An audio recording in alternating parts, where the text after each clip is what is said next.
এই রেসিপি বাঁধাকপির পাকোড়া। এই সিজনে প্রচুর বাঁধাকপি পাওয়া যায়। আপনারা চাইলে এই রেসিপি ফলো করে বাসায় বাঁধাকপির পাকোড়া বানিয়ে নিতে পারেন। এটি বিকেলের নাস্তায় কিংবা চায়ের আড্ডায় খেতে কিন্তু দারুণ লাগে। এজন্য আমি একটা বাঁধাকপি ভালোভাবে ধুয়ে এরকম মিহি করে কেটে নিয়েছি।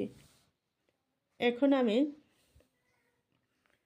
এখানে পরিমাণ মতো লবণ দিয়ে বাঁধাকপিকে ভালোভাবে কষলিয়ে নেব।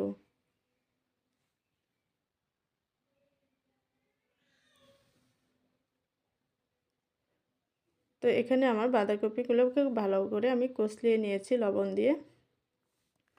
দেখুন এখন একেবারে মিহি হয়ে গেছে। এখন এখানে আমি দিয়ে দিচ্ছি 1 কাপ পরিমাণ ময়দা।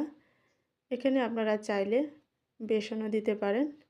এখন আমি দিয়ে দিচ্ছি কাঁচামরিচ